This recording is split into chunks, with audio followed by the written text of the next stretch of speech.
Feeling very excited because this is a new bike for me, new features and new system. Tadi dia kata dia guna checkpoint, tapi kami tak tahu lagi mana kami nak pergi.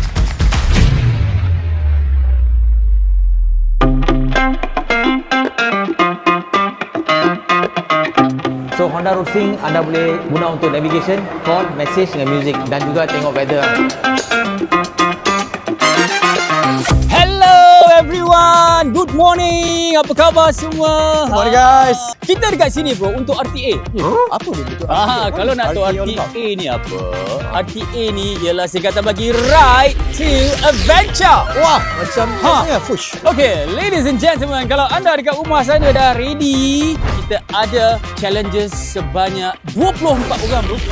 Ladies and gentlemen, let's put it up together for Team 1. Team 2. Macam panglima. Team 3. Team 4. Team number 5, pasukan nombor 5.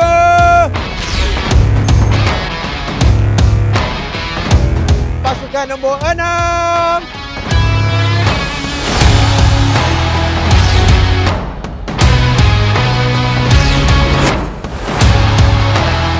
Tim kami, Gagak Tour. And our slogan is, Gagak bukan sebarang gagak, gagak ini tarak gagak. Tim yang kedua.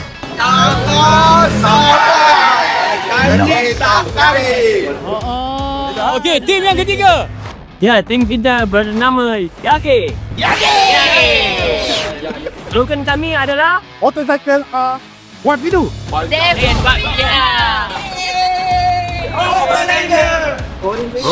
Nak baca skrip lagi.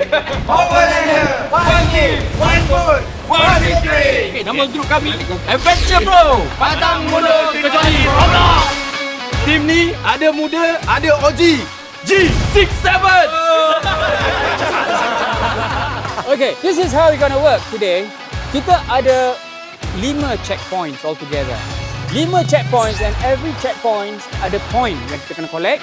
Dan setiap checkpoint ada challenges yang menuntut you all punya collaboration, communication, knowledge about motorcycle and whatsoever. Yang paling menariknya, hari ini you all akan diberikan peluang untuk menunggang ADV 164 yang kita dah launch baru-baru ni kan. Ladies and gentlemen, are you guys ready? We are ready! Are you ready? Let's go!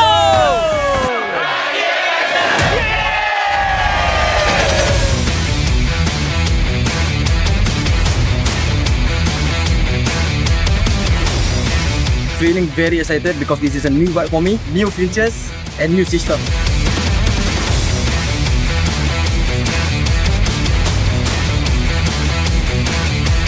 It's a bit nervous because kita tak tahu apa-apa. I'm like, wear my skirts. I don't know if I can do it. Putra pertama menang. Tadi dia kata dia guna checkpoint, tapi kami tak tahu lagi mana kami nak pergi. Kami nak menang. Let's not wait. We are ready for the flag off now. In 3, 2, 1. Here we go. Be safe, everyone.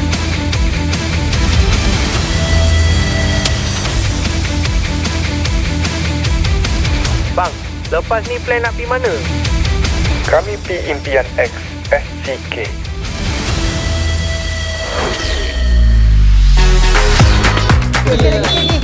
Check. Pastikan betul. Cara abang tu salah. Okey, saya tak tahu. Dia